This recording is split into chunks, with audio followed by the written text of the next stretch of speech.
Just war theory states that under certain circumstances, it is justifiable to go to war.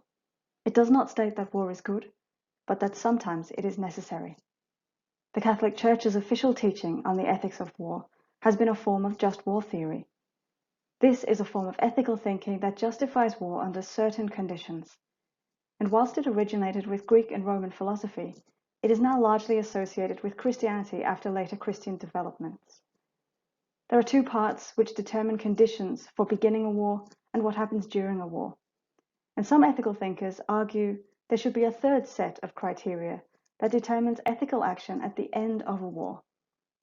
These are not traditionally part of just war theory and are more variable.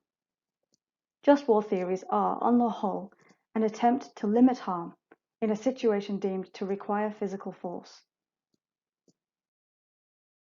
Thomas Aquinas, one of the most influential Christian thinkers of the 13th century, set out conditions in which it would be justified for a war to be started.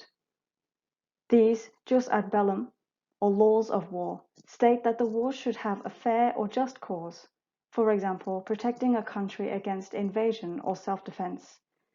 It must be declared by a proper government or state authority, such as a president of a nation.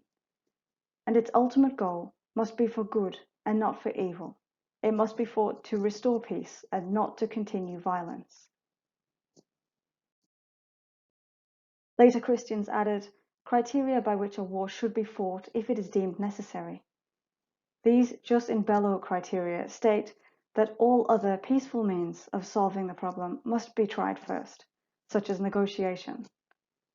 The force used should be limited to what is necessary and not overwhelm, and that force should only be used against valid targets, such as the military, to protect civilians. The outcome must be better than the initial circumstances. In other words, the war must be fought for the greater good. These criteria are difficult to judge. For example, what one thinks is the minimum force required to win the war might be thought by another to be an underestimation.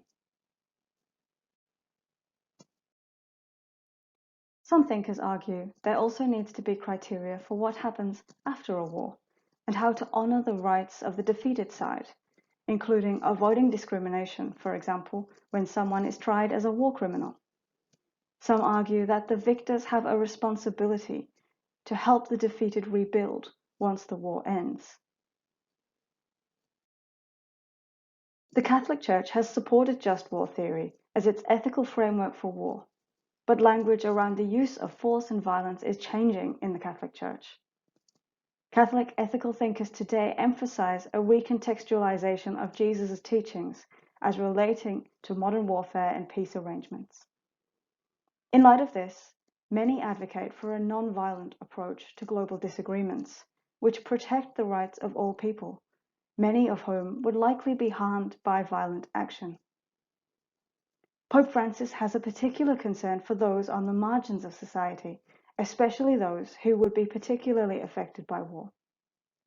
The Pope has spent much of his life in South America, where he has witnessed violence. He has spoken out against violent acts of warfare, for example, on the World Day of Prayer for Peace. Francis is particularly concerned to protect the vulnerable.